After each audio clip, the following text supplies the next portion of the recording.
So, welcome back. Episode 6 of Ask Coach Nate. Today, we're going to talk about training with power and how perhaps you can go beyond the FTP test, the functional threshold power test, which, if you've been training with power, you're probably familiar with. Well, why don't we just kick it off with Nate and just why don't you help us understand what the FTP test is? And we can go into talking about power meters, training of power, and how that has evolved over the past like 5 to 7 years in cycling. Yeah, so I think in the great scheme of things, power meters became available like decades ago, but like you said, over the last like 10 years or so, they've become ubiquitous, and a lot of people that are serious about cycling or triathlon, they have power meters and use that to gauge the intensity of their riding. So functional threshold power is a convention that is supposed to indicate like the highest level of sustainable aerobic metabolism that you can maintain while riding. So roughly your 1 hour peak power. But going out and doing a 1 hour time trial to see what your power is for that duration is challenging. Like one, it's just physically quite stressful, and you have to be like motivated and in good shape to go out and do that. And it's also sometimes hard to find like a 1 hour long climb or 1 hour stretch of road where you can just go steady hard for that length of time. So because it's practically difficult for most people most of the time, a lot of people will do a so-called FTP test where they'll just go out and do a 20-minute peak power test and then multiply that by 0.95 is the convention to get their so-called FTP. So that's a convention that exists from like older views that were expressed by Coggin like maybe 20 years ago when he came out with his book. And so the convention is you like get a good warm up, you go out and you do a 20-minute effort, you take your power and you multiply it by 0.95, and that's your FTP. And that's like basically how it's defined in that conventional framework. So then you use that to establish your zones and like what you would regard as like your endurance training, your tempo training, VO2 max training, and it's all multiplied by some cofactor of your FTP. So once you know that your FTP is 250 watts, then you know that you're like doing VO2 max intervals at 300 watts, or you're doing endurance training at 180, for example. So it's really helpful to provide clarity with like what it is that you're trying to shoot for at any given moment when you're doing your endurance ride, you're doing your recovery rides, you're doing intervals. But I think it's also like very limited in the scope of like what you, or it's not limited, it's just not very nuanced. And I think that with a basic understanding of like what is actually going on, you can do a lot more than just using that convention. And a lot of times people misuse that convention. Like I've seen people talk about their FTP where what they've actually done is they've gone out and done a 20-minute test, and then they just take that 20-minute peak power and say that's their FTP, or they take even their normalized power and say that that's their FTP. So like their average power for 20 minutes, let's say it was like 250 watts. And instead of multiplying that by 0.95 and saying it's like, oh, like 230 watts, it's like, oh, like 250 watts is my threshold. Or their normalized power maybe was like 260. And then they say that 260 is their threshold. And it's like, no, that's actually more than your 20-minute peak power. That's definitely not your threshold. That's more like your aerobic capacity power. So I think there's some confusion, and there's definitely a lot of, I don't know, there's a desire to have high FTP, so people are okay sometimes like mixing up what is actually going on. Yeah, maybe we should define some of these things, right? So the FTP test is your test over 20 minutes. That's the convention, at least. Yeah, and then you take you're supposed to multiply the power number by 0.95. Right, to get a slightly less amount, because that's the estimate for what it would be over 1 hour. Yeah. Right. And so in theory, that makes sense. And if you assume that your aerobic capacity and your anaerobic capacity are about equal in absolute terms, which they usually are, that would like mathematically make sense. In practice though, the coefficient, like if you look at 10 different athletes and you look at their 20-minute peak power, and then you look at their actual like real world 60-minute peak power, the drop off is definitely not going to be a consistent 5%. It's probably going to be a little bit more than that, and it's going to be highly variable. For some people, it might be a 4% drop off. For some people, it might be a 12% drop off, going from 20 minutes to 60 minutes. And there's a lot of reasons for like why that would be the case, and it's going to be different for different athletes. But it's definitely not going to be exactly 5% for 99 out of 100 athletes. So it's just it's like a useful convention, but it is necessarily going to be an estimate, you know? Yeah. And so help define normalized power. Actually, this is a question I asked you when I first started, right? So everyone think understands power. That's the number that comes out of your power meter, and then you have an average based over the time that you're measuring it, right? But a lot of devices and systems will give you an additional number, normalized power. Yeah, so normalized power is a calculation for what that device using that algorithm would estimate you could have sustained for that length of time if your power was like smoothed out and you didn't have lots of variation. So like if you're doing a crit, for example, or you're doing a hilly ride and you have lots of periods where your power is much above average and lots of period where you're like not pedaling at all, it's like maybe my average power for a 2-hour ride is like 250, but I had like a couple of 10-minute descents in the middle of it. So my normalized power would be like 270, because if I didn't have those descents and I was just keeping a pretty steady power, the estimate is that my power could have been 270, let's say. So usually the more variation there is in your power and the more time you have at very high power and the more time you have at very low power, there's going to be a bigger gap between your average power and your normalized power. On the other hand, if you had like a dead flat 50-mile stretch of road and you never had any intersections and you just rode steady, your average power and your normalized power would be the same. Yeah. It's funny too, and I asked you the really geeky question. The algorithms for normalized power are different depending on each system, right? There's not like an agreed upon way to do it. Like the way we just talked about the FTP test, that is generally agreed upon how you do it. Well, I'm actually not sure about the math of how they calculate normalized power, but they seem to be fairly consistent. It is funny though that average power is not always the same for different programs. So I would almost bet that normalized power is also not the same, because like whatever it is that Strava is doing and Training Peaks is doing and Garmin is doing, like they can't calculate the same average, and an average is a well-defined mathematical term. So I don't know what their algorithms are doing, but whatever the case may be, they're close enough. Like I really wouldn't care about the difference of like 3 watts on average power or normalized power. The FTP though, that one is much more questionable, because throughout the history of endurance sports, running and cycling, like the idea of your threshold has been defined in very different ways over time. And like the general principle of like what you're trying to describe is commonly agreed upon, but the way that you define it in very specific terms when you're doing like a physiological study and you're like testing runners to like measure what their threshold is, or measure what like somebody's threshold power is on the bike, it's not always defined in the same way. And so the results of what you would be getting is sometimes different when you're looking at different studies. But in general, that's why I like to not talk about FTP with reference to the 20-minute power test. I would much rather talk about like somebody's real world 60-minute peak power, or their 20-minute peak power, or their 10-minute peak power, because that's a real number that you can actually just like look at. It's like, how much power did you do going up that hour-long climb? Like that's what you did. And I'm not guessing about some like some extrapolation from 20-minute peak power, because there's always going to be some variation, and it's going to be more useful to look at what is actually existing in the real world. So it's like, what can you do for an hour? let's use that as a number. And like if somebody is, let's say, a climber or a time trial specialist, and they do thrive on doing long sustained efforts and they love going and doing like time trials up Mount Diablo, then we will know that their 1 hour peak power on their power curve is actually like a reliable number about what their capacity is. If somebody doesn't do that and they have a lot of like 10, 15, 20-minute climbs, and then every once in a while they'll like get in a pretty solid 1 hour effort, but it's not like a truly peak effort, we can extrapolate like, oh, you did 250 for an hour, but it was like a little bit variable for the half hour before you went up the climb. So maybe 260 is a better estimate for what you could do.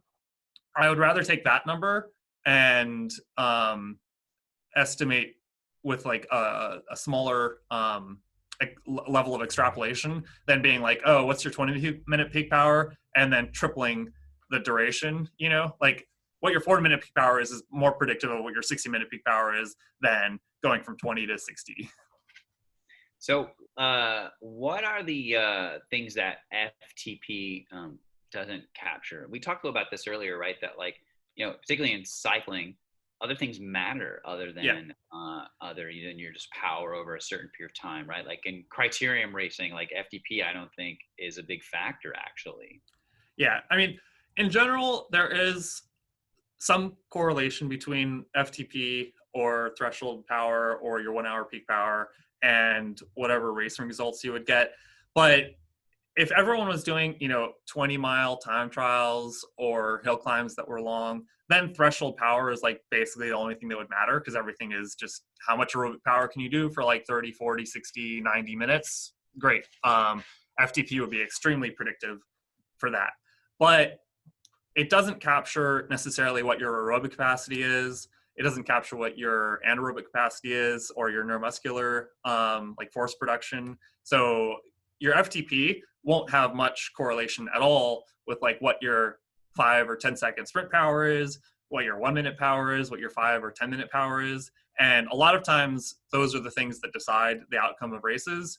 So it's like, Peter Sagan doesn't have the best FTP in the world. Obviously it's phenomenal, especially compared to like even just like any decent Cat 1 racer that races locally and is like a very fit cyclist. Like Sagan is much fitter than them, but he doesn't win races because he has a great FTP. People win the Tour because they have a great FTP and they have a great fat burning capacity, and they're very efficient in the way that they like tactically maneuver the race.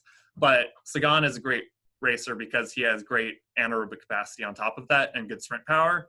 But FTP has no ability to predict those things.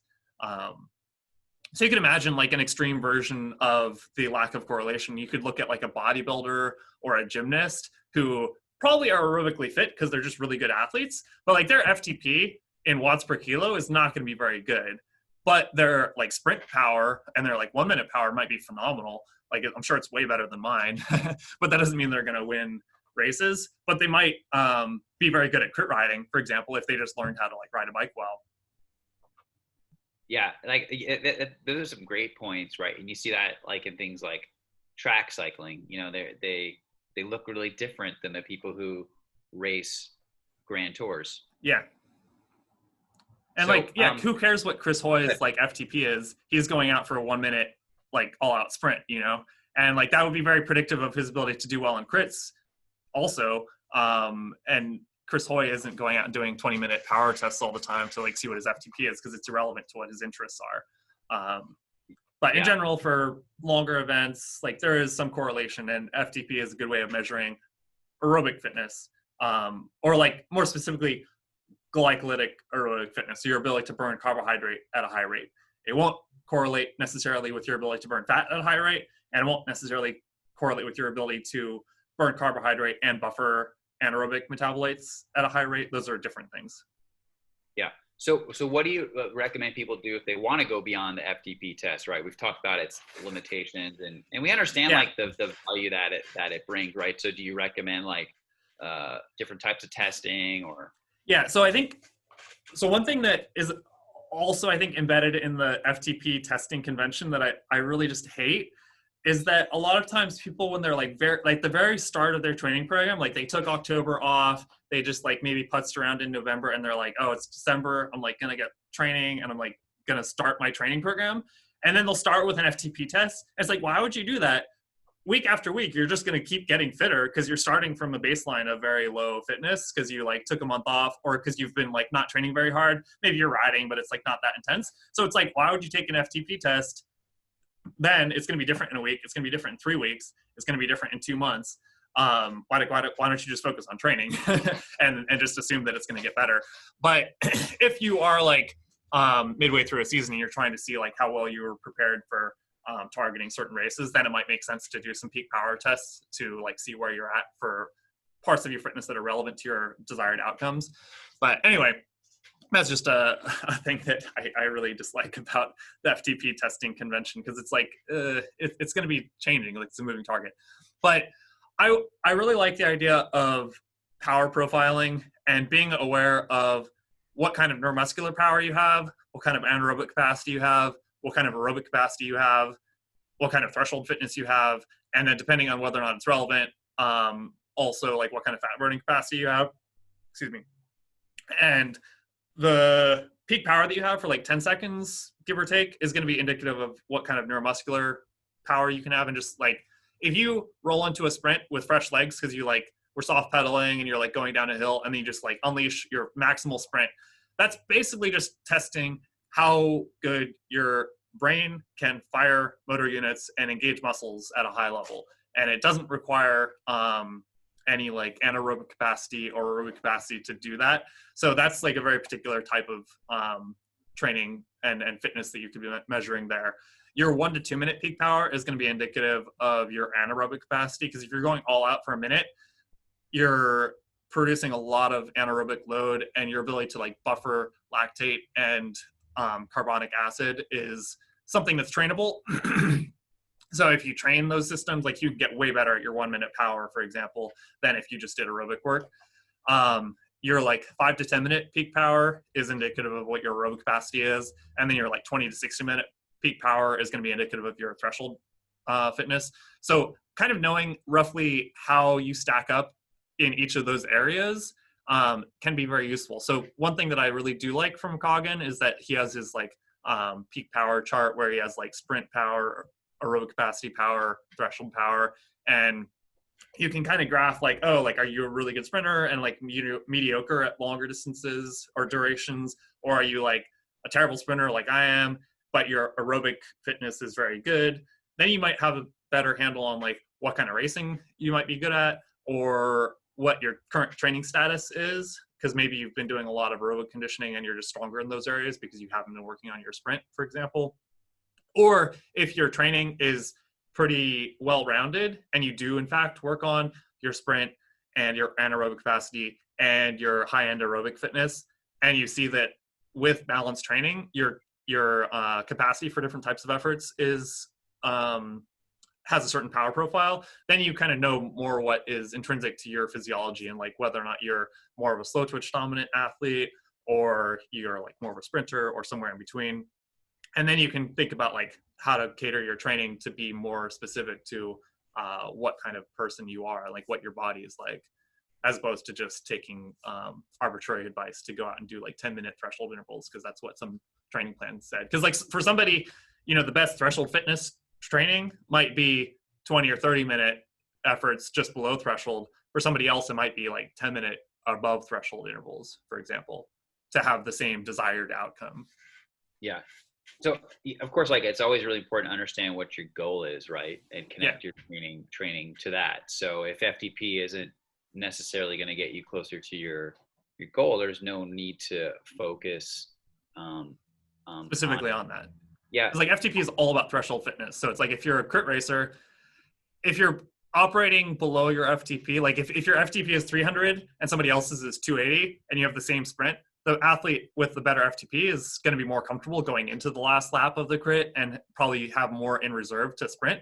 But it's like, that's not on its own the thing to focus on.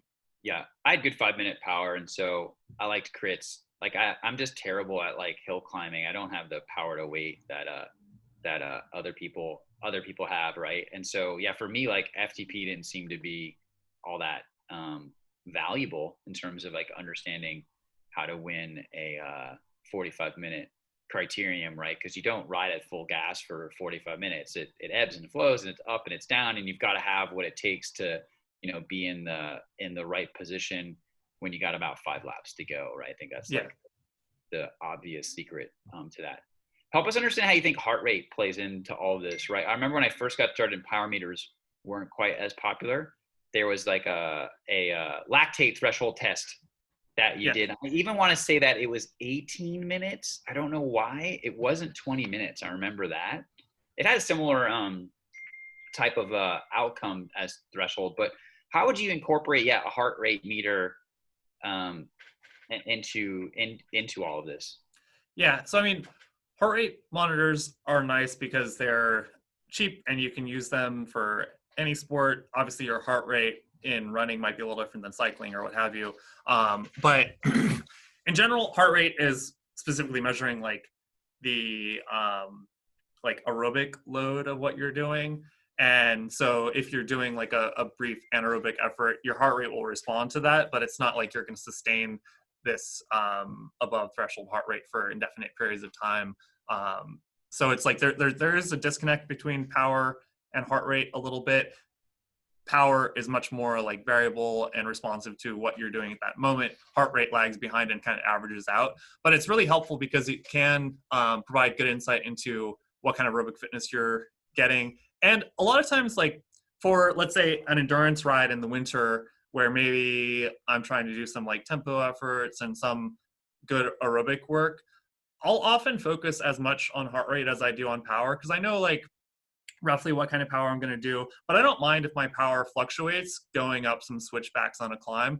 But I do care if my heart rate, if I'm doing enough power that my heart rate gets driven up like really high, because I'm not trying to do hard threshold efforts on that ride, for example. So I want my heart rate to be like comfortably in tempo territory or below so that I'm getting, so even if I have brief periods of higher power, I'm keeping the overall intensity in the target range that I'm shooting for. So for like moderate to lower intensity efforts or like workouts, I would almost focus on heart rate more than power because I'm focusing on getting aerobic conditioning.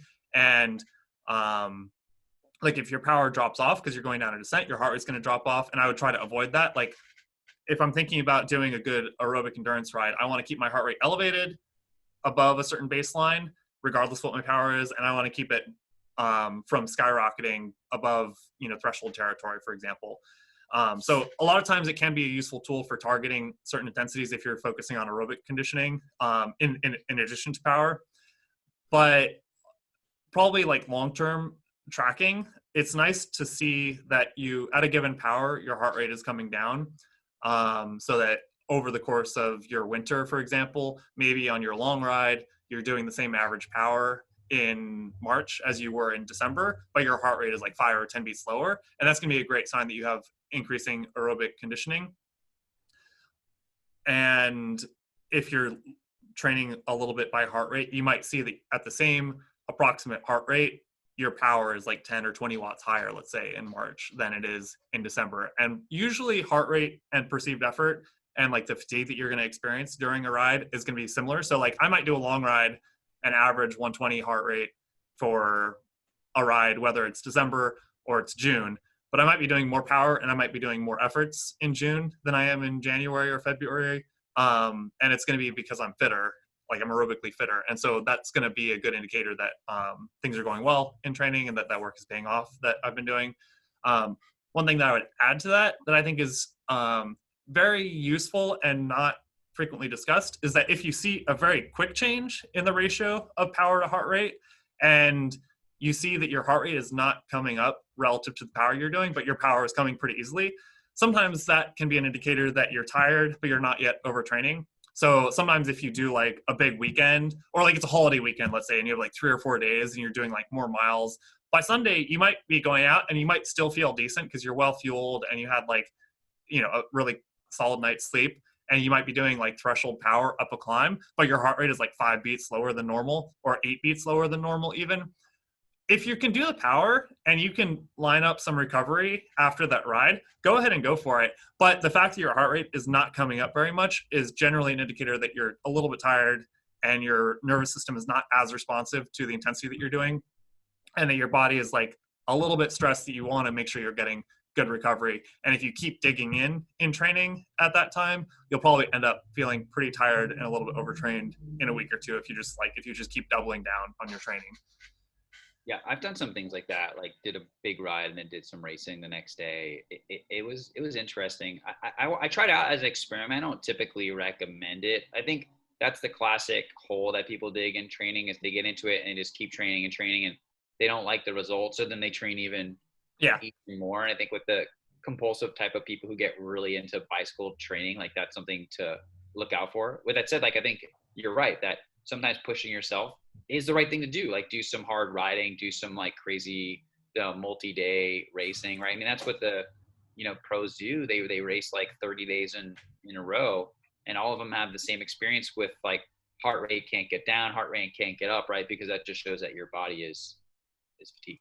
Yeah, I think over the last 5 years or so, one of the things that's been fun for me is getting a small Garmin that I wear not all the time, but most of the time, and it measures my heart rate throughout the day, and especially at night. It's fun to see what my resting heart rate is like. And so it's like, if you do have a device like that, if you see that your resting heart rate overnight is elevated, usually that's an indicator that you're a little bit tired. If you see that your heart rate during training doesn't respond quickly and it doesn't get as high when you're going hard, it's definitely an indicator that you're like a little bit fatigued at that time. And it's not necessarily bad. I feel like one thing that's kind of funny that I often comes up in discussion with athletes that I work with is that like you can't really make mistakes in training. It's like, if you go really hard and you feel tired, like that's great.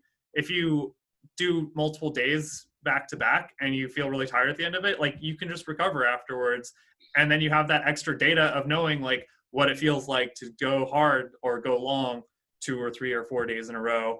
And it's like, sometimes you feel good in training, sometimes you feel bad. If you always feel good, you're not training hard enough. If you always feel bad, that's just feedback that you need to like get some good recovery. But it's like, it's not a red flag to be like totally destroyed after a big weekend. It's like, that's great training. Now you feel like shit. Great. Take a week off or not off, but like take it easy, and recover. All right. So what's the summary about FTP training, power training? What's the takeaway here? Yeah, I mean, FTP, doing a 20-minute power test is a useful convention if you're focusing on aerobic fitness, like high-end aerobic fitness and your threshold power, but it's limited in the scope of what it can capture in your overall impression of what your fitness is like and measuring that. And I would want to have a little bit more nuanced understanding of what your power profile is like. And so what your like neuromuscular power is like, what your anaerobic capacity, what your aerobic capacity, and what your aerobic threshold power is like, so that you can tell what kind of training is going to be better for you and more effective, and have a picture of your overall fitness as you're going through a training cycle and as you're trying to get prepared for whatever your goals are, whether you're racing or you're just trying to set PRs on climbs, or if you are a triathlete and you're trying to just increase your like 4-hour power because you do half Ironman triathlons. So it's good to be aware of what your threshold power is like, whether you use a 20-minute peak power test or you actually go out and do 40 to 60-minute sustained efforts. That's a very useful thing, but it's not the only thing. And it's much better to have a more comprehensive view of what your fitness is like, especially if you're a bike racer, and that like really short punchy power will be the determining factor in how the races come out. Because like you could have great threshold power and never win a single race because you don't have any punch. I've seen that before. So great. Hey, if you like this content, like and subscribe and leave your comments. People start leaving some great comments. If you have questions, if there's topics that you want us to address, let us know, and we'll see you here next week. Thank you. Thanks. Bye.